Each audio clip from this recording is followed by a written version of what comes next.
Bismillahirrahmanirrahim. Halo member DNA dimanapun Anda berada. Semoga Anda selalu dalam keadaan sehat walafiat, sehat lahir dan batin. Lahir kita sehat, ya, tidak ada penyakit satupun. Batin kita juga sehat. Artinya pikiran kita tidak terganggu yang nanti bisa menyebabkan batin kita tidak sehat, ya, tidak sehat. Pesimis, pesimis, was-was, ragu, takut, gundah, sedih. Nah, itu penyakit-penyakit jiwa. Kalau kemarin saya sebut batin atau ya penyakit batin ya. Tapi sebelumnya saya tidak enak karena kalau penyakit jiwa nanti jadi sakit jiwa ya. Tapi kenyataannya memang penyakit itu ada lahir dan batin. Oke, sebelum kita lanjut, saya ingin memperkirakan bahwa penyelesaian masalah digital trading ini sudah melewati 50%, masuk ke babak 3/4. Di sini memang di 3/4 ini kita harus agak lebih yang pertama harus lebih positif ya, bukan hanya para member tetapi juga perangkat keluarga.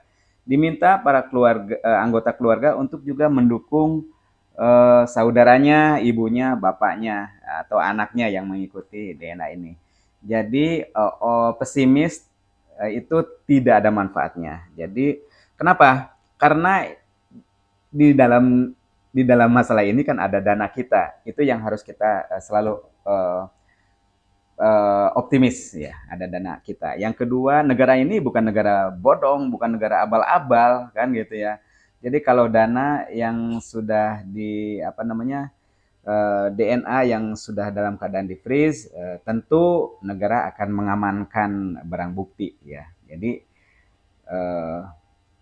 saya yakin dan percaya negara ini bukan negara abal-abal, dana diamankan kan seperti itu. Jadi yang selanjutnya juga informasi-informasi dari hoax, dari rumors, dari orang-orang yang tidak terlalu dalam menghadapi atau menilai permasalahan ini, yang dengan mudah akan pesimis ya. Nah, dan itu akan mempengaruhi kepikiran. Kalau sudah kepikiran nanti masuk ke jiwanya sakit ya. Kalau ke raganya tidak. Kalau ke raga itu ya sifatnya fisikal, kena pukul, kena bentur itu raga sakit ya. Jadi sampai ke sampai tingkatan jiwa dan raga itu harus kita harus kita atur sendiri-sendiri lah. Oke, tetapi saat ini kita memang membutuhkan kekompakan dalam merespon permasalahan-permasalahan ini sehingga tidak muncul pesimistik, tidak muncul was-was, tidak muncul gundah, tidak muncul rasa takut, rasa kecewa. Kita kalau sudah muncul itu istirahatkan pikiran Anda ya. Narik nafas ya, narik nafas. Hanya nafas lah. Harta kita yang ada, semuanya serahkan kepada Allah Subhanahu wa taala. Oke, setuju? Oke. Ingat atau bukan ingat ya. Saya ingin bercerita nih bahwa proses terjadinya alam semesta di awal itu pada waktu Bos diciptakan kan gitu ya, maka yang pertama adanya ruang. Ada ruang. Lalu setelah itu ada jarak. Yang ketiga ada waktu. Yang keempat ada informasi. Mulailah informasi satu demi satu. Sampai sekarang informasi sudah banyak. Yang terakhir adalah adanya energi. Jadi kelima hal ini sudah ada sejak sebelum kita ada, ya. Berbarengan dengan adanya alam semesta ini. Artinya memang ada Tuhan yang menciptakan itu semua. Nah, bagaimana caranya di dalam ruang ini, khususnya waktu, ya, waktu dan informasi serta energi yang sedang kita bicarakan sekarang. Jadi waktunya bisa kita bersama-sama ya, dengan penggunaan rasa ya, bersama-sama agar waktunya kita percepat ya. Percepat. Makanya saya mengajak Anda menyaksikan menonton, mengawasi dan berdoa ya. Agar kiranya keterlibatan Allah di sini sangat besar ya. Sangat besar. Ini Allah malah melihat kita, mengawasi kita ya, bukan hanya kita mengawasi permasalahan ini ya. Jadi itu harus subjek causa prima ya. Jadi pelakunya utamanya ya Allah Subhanahu wa taala. Kita malah jadi tidak ada kalau udah berbicara ke situ ya. Kita bukan apa-apa. Oke, masalah ini akan berlalu ya. Apapun yang sifatnya duniawi akan berlalu. Oleh sebab itu maka kelima hal tadi, ruang, jarak, waktu, informasi dan energi, ayo kita kita rasakan bersama-sama ya. Kiranya bisa ada percepatan, bisa ada percepatan waktu, bisa ada informasi yang arif dan adil ya. Lalu energi kita tetap terjaga. Oke, saya menghimbau kepada para member DNA untuk mengajak saudara-saudaranya, mengajak anggota keluarganya untuk mendukung ini ya, agar Anda juga sehat lahir dan batin, jiwa dan raga, kan gitu ya. Oke, ajaklah mereka untuk diskusi ya, diskusi ke arah yang lebih optimistik ya. Perbedaan itu pasti ada karena ketahanan jiwa dan raga setiap insan, setiap kita itu berbeda-beda ya. Sesuai dengan sejauh mana pikiran kita tahan mendapatkan informasi-informasi berupa hoax, berupa rumor, berupa informasi-informasi yang sifatnya merugikan seperti itu. Oleh sebab itu maka jalankan selalu doa nafas ya. Doa nafas jalankan selalu. Yang kedua, masukkan dengan doa nafas kita bisa mengontrol dan bisa merasakan kesehatan jiwa dan raga kita. Dan masukkan ke dalam permasalahan DNA ya. Nanti Anda akan tahu sendiri seperti apa informasi-informasi tentang DNA. Anda akan tahu sendiri. Anda akan mendapatkan informasi dari guru-guru Anda. Guru-guru Anda itu adalah seluruh alam, ya, untuk lahir Anda. Ya. Yang kedua, guru Anda itu adalah rasa Anda untuk jiwa Anda. Ya. Itu guru. Ya. Yang ketiga, guru Anda adalah ruh Anda. Gitu ya. Jadi, ruh Anda itu guru Anda. Saya kurang suka membaca hoax karena di dalam hoax itu khususnya masalah DNA itu dinyatakan bodong. Kenapa bodong?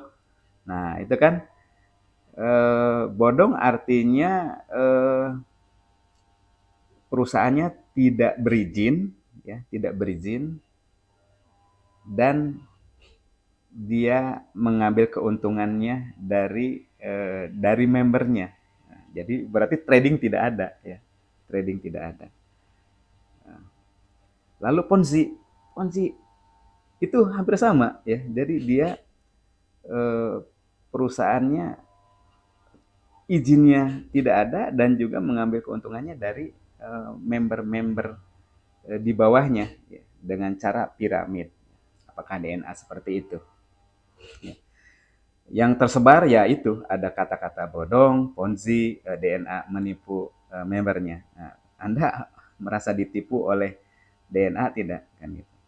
Oke. Bagi teman-teman yang masih pesimis ya, tentu Anda lebih merenung lagi ya, karena saya maklumi karena Anda sibuk ya, karena Anda waktunya sibuk dengan pekerjaan, lalu sambil menerima rumors dan hoax, ya tentu Anda lebih cepat frustasi ya. Oke.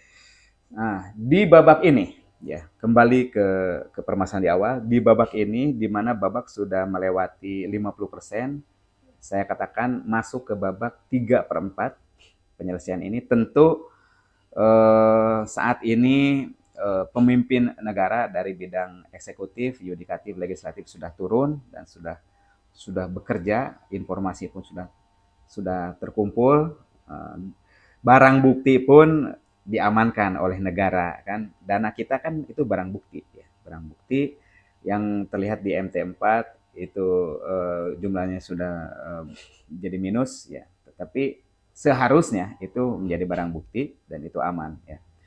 Tidak ada pencurian, tidak ada apa namanya, perampokan. Pencurian, definisi pencurian adalah memindahkan kepemilikan dari satu orang atau kelompok orang ke satu orang atau kelompok orang yang lain dengan cara licik dan pelakunya mempunyai kemampuan. Ya, ya. Oke, itu kita apa namanya, kita ketahui hanya sekedar informasi saja. Dan negara kita adalah negara besar dengan protokol sedemikian rupa ya. Negara kita itu salah satu negara yang terkenal di dunia ya. Negara kita bukan negara abal-abal. Jadi tidak mungkin barang bukti tiba-tiba hilang gitu saja. Pasti ada proses, ada sistem pengamanannya, ada namanya, ada finance intelijennya, ada finance security-nya kan gitu, seperti itu. Jadi saya yakin kalau itu aman, saya yakin. Oke, jangan terlalu khawatir lah. Oke, penyelesaian ini sudah 3/4. Tadi pemerintah atau pemimpin negara sudah turun. Tentu di sini kan melibatkan juga ada regulator ya. Regulator itu kan pemerintah. Nah, ini tetap kita harus tunduk kepada pemerintah ya, kepada peraturan yang ada di negara kita. Tetapi juga pemerintah akan arif dan bijak dalam menyelesaikan masalah ini ya. Tentu kita biarkan, kita melihat saja, kita patuh saja ya, agar pemerintah juga terlihat konsisten ya dalam memutuskan A lalu ternyata B ya. Bagaimana nanti ada prosedur untuk apa namanya, untuk proses ini ya, proses perubahan keputusan ya. Karena untuk hal yang lebih baik, hal yang lebih maju, hal yang lebih menguntungkan buat negara dan rakyatnya, tentu itu yang dicari ya. Oke. Tentu keterlibatan oknum, ketidakmampuan oknum itu ada aturannya di pemerintah. Saya meminta kepada teman-teman DNA Pro, ayo kita terus kawal, ya, sabar, tawakal, dan selalu berdoa kepada Allah Subhanahu wa Ta'ala. Kiranya keadilan ada bersama kita. There's nothing personal, it's only for DNA Pro.